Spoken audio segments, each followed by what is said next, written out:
All right, so once the Earth-Moon system was in place, very fortuitous situation in which we have this large moon can hold the Earth's rotational axis in place. This gives us climate stability. Very, very important for having a habitable planet, and also important for understanding why our climate is so regular today, and why it, although it's difficult to predict the weather, we can say that overall the conditions are much less chaotic than they would be if the Earth's rotational axis was constantly shifting on its axis, the way, for example, that Mars's rotational axis is just chaotically wobbling. Okay, and so the Earth then started out as, following the collision with the moon, it's a very hot fireball.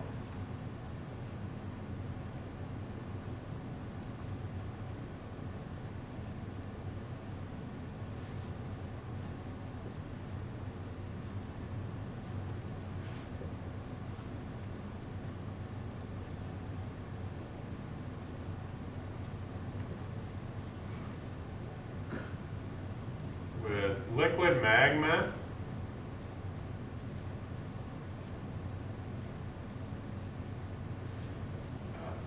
covering the surface.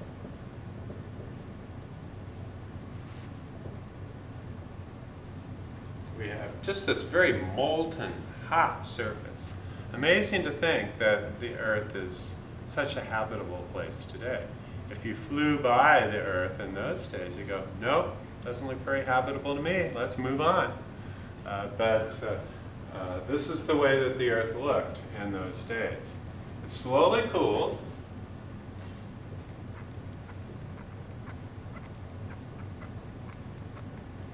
And while this was happening, the heavier material sank to the center.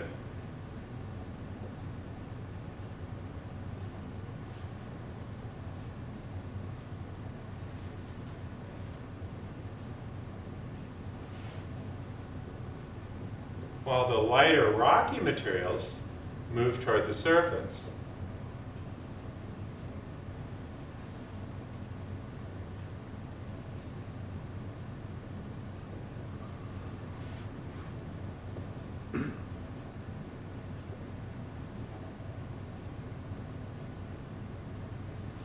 And so if we look up at the data projector, we see, of course, the Earth of today with many clouds and different weather patterns, a very hospitable looking place. If we look at the interior structure of the Earth, what we find is that in the very center, we have what's called a solid iron inner core. Surrounding that, we have a liquid iron outer core.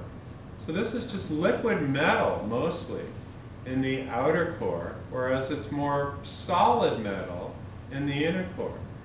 And then closer to the surface, we have the mantle.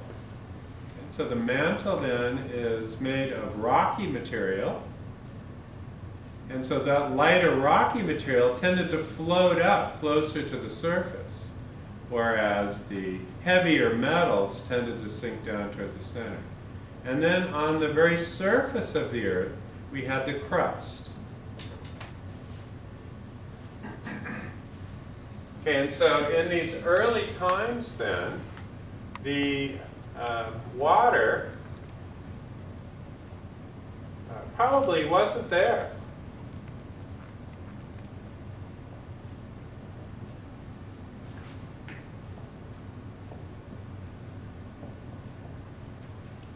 Now, we're not sure about this, so I'll say probably. And so where did the water come from? Well, there was a late heavy bombardment of asteroids with the Earth.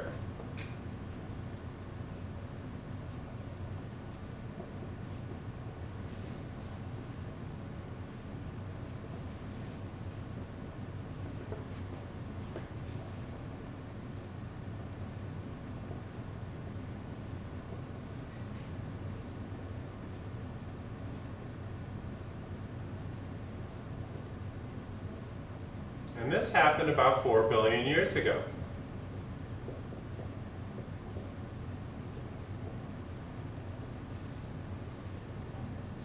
And there's very strong evidence to support the fact that all of the water in our oceans came from this bombardment of asteroids.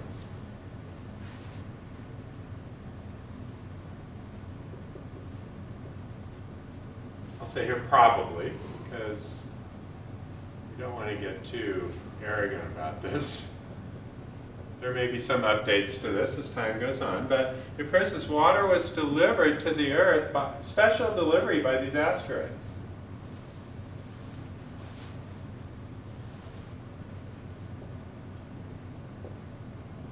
Along with some of the essential ingredients for life.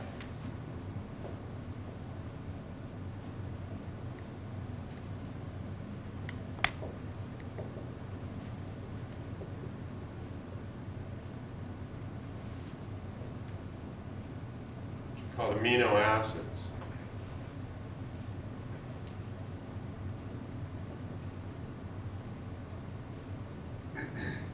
So at least the basic components of the amino acids, and maybe in some cases almost fully developed amino acids, were delivered to the Earth in these asteroids, along with a whole bunch of water. A pretty nice deal that we were able to get that, because we didn't have it, we don't think. The materials that made life possible, a lot of them would have sank down into the interior of the Earth, so it wouldn't be available on the crust for life to get started. And so we think then that a lot of the raw materials for life and the water, you know, they say when you're looking for life, follow the water. Because if you don't have water, we're just big bags of water, about 80% water by weight.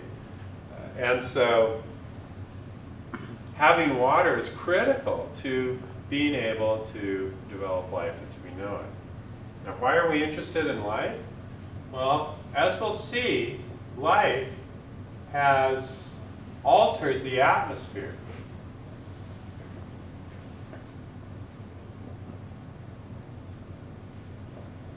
Over time. So without life, the atmosphere would be completely different.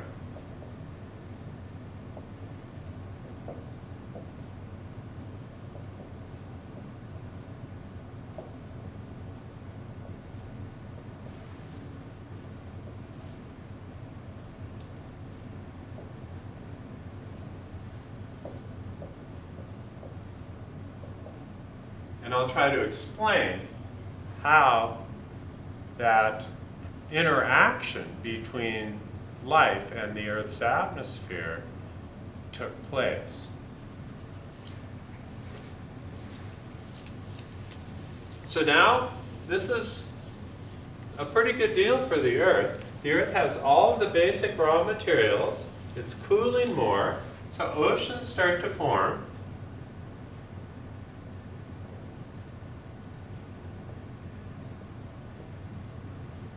And although we don't know exactly how the earliest forms of life got started, we believe that they may have happened in deep sea hydrothermal vents, and that our direct ancestors may in fact be thermophile bacteria. And so as the ocean started to form, life began.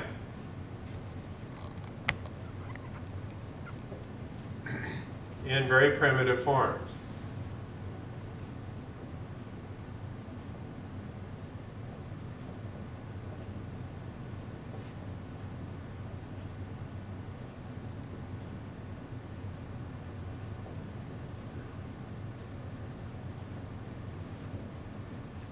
Thermophile bacteria are found in volcanic vents.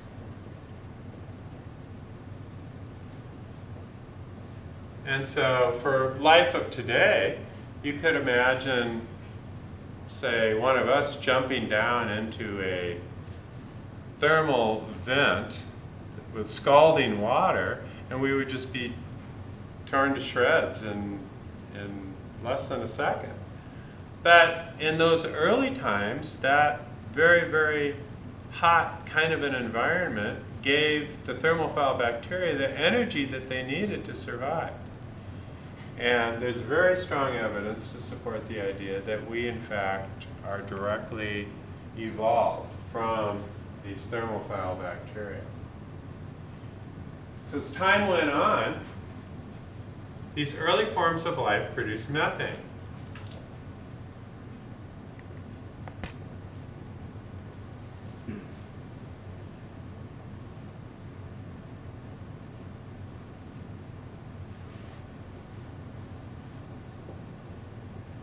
Some of that methane was released and into the atmosphere, and that methane in turn helped trap some heat and warm the Earth's surface.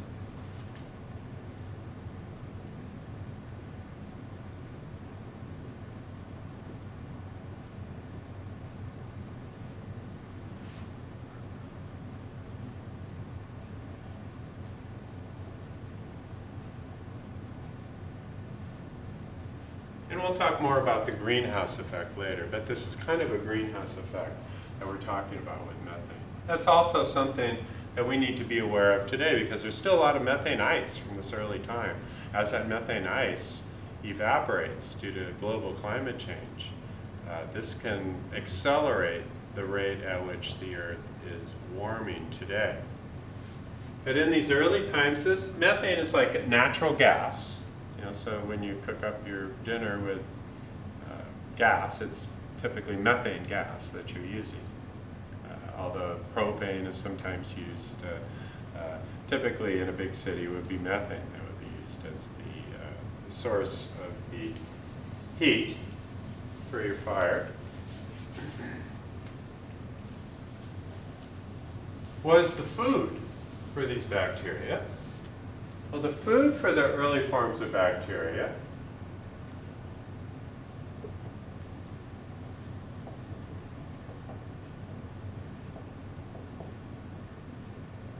was what we call the organic soup.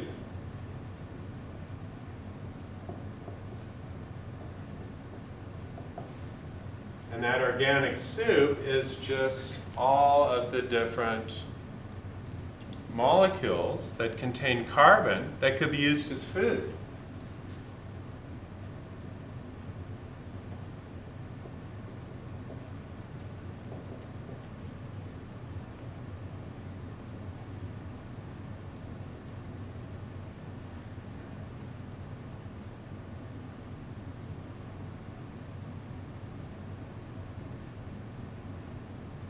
But the problem with this is that it's not sustainable. In the process of the bacteria growing and multiplying, becoming more complex, which can tend to happen after a while, eventually all of the molecules in the organic soup would be used up, and then life would end if something else didn't happen. And so before early life ran out of organic soup molecules,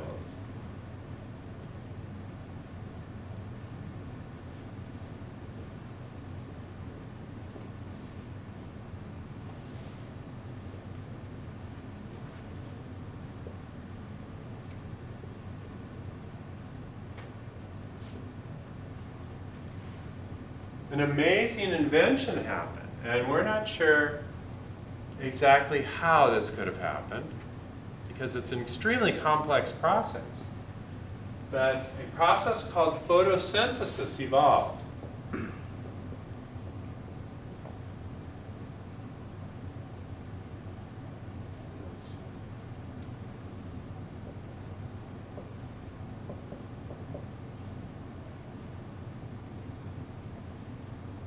And what photosynthesis does is it takes sunlight and carbon dioxide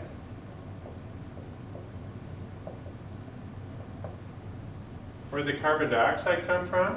Well, that was also being given off by early life forms, but also from volcanoes.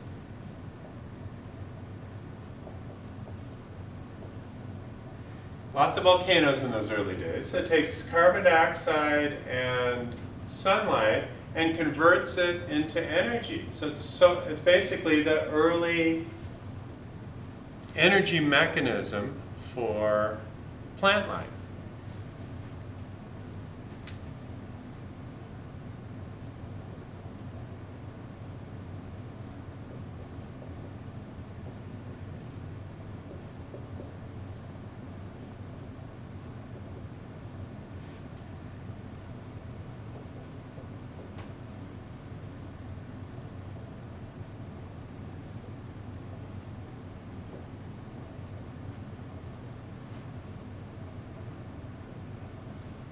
And so what started to occur then is these things called stromatolites started to form.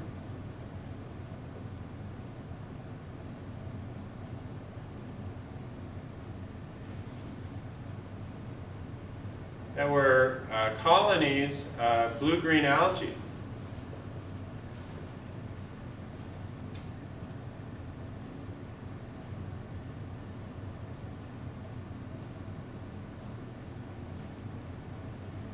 On the ocean bottom.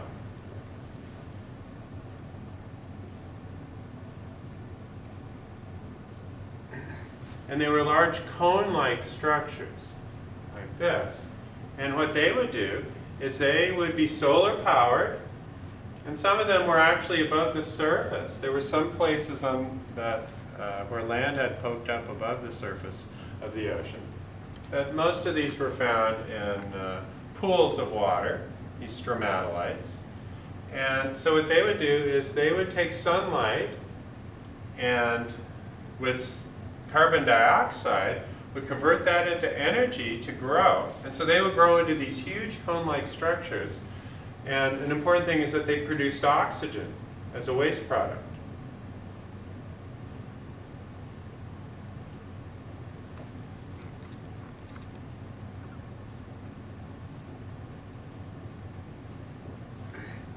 Okay, and so let's just go back here for a second. The earliest forms of life would have choked on their own waste because the methane that was produced in the atmosphere would turn to carbon dioxide.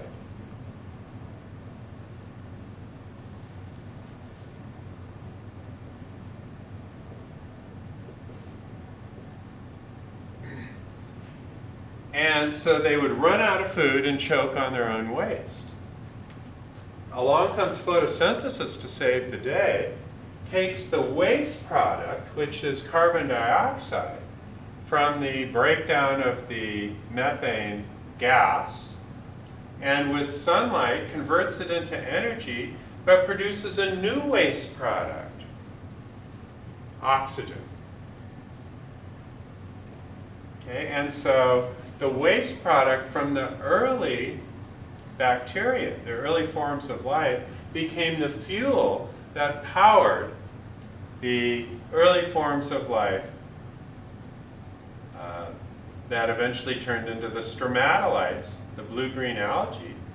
But then they started producing their own waste product, and oxygen is even more toxic than carbon dioxide. And so eventually then, the Earth starts filling up, the Earth's atmosphere fills up with oxygen.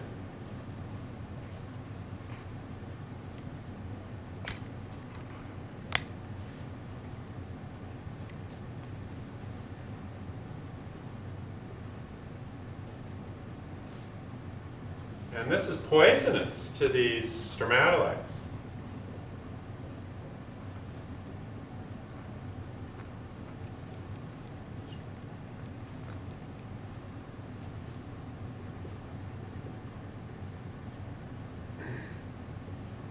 And so eventually then, this process would have destroyed the blue-green algae.